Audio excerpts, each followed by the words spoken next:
Hell is a corollary of two more fundamental teachings, namely that God is love and that we're free, which means we can respond to that love, we can incorporate that love, we can hook ourselves onto it, or we can resist it.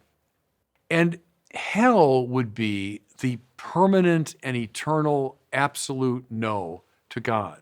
If you're at a party, there's a party swirling around you, everyone's having a great time, there's music and there's good food and everyone's laughing, but you're in the worst mood of your life.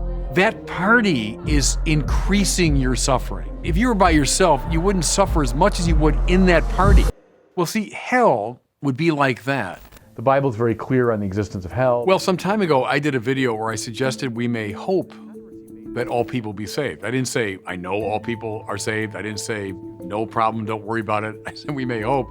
And I must say, I was very surprised at the vehemence of the reaction of some people who seem to be very enthusiastic about a populated hell.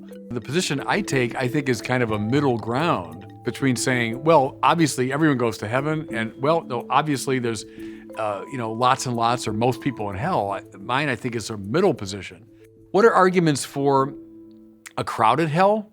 Look around us. I mean, that's easy in a way. There's plenty of wickedness to go around. And so we can say Hitler and Stalin and the real limit cases, but come on, look around and look in.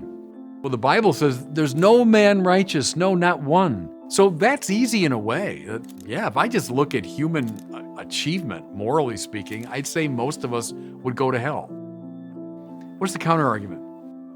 God and God's love and God's mercy, and more to it, what God has accomplished in Christ. The Father sent the Son where? Into our sin, so that he could, in principle, carry everybody back to the Father. So yes, I look all around, what do I see? People destined for hell. Jesus himself said that the road to perdition is wide and most take it. Yeah, sure, that's true. But that same Jesus went to the end of that road, so that as we run away from the Father, we are running into the arms of the Son. Are we ready for intimacy with God, which is what heaven means? Well, not until we've purged selfishness, cruelty, different forms of wickedness from our lives. We require, therefore, the scola animarum, the school of souls, this purgative process by which we're readied for love. Might this take place even after we die? Let's face it, in this life, it's not the case that the best people get rewarded and the most wicked people are punished. I mean, sometimes, but not always. And so people, I think, very naturally have said, no, there must be some realm where things are set right, where a God who is a God of justice sets things right. Now, is anyone in the state of hell, permanent, everlasting rejection of God? Well, we don't know.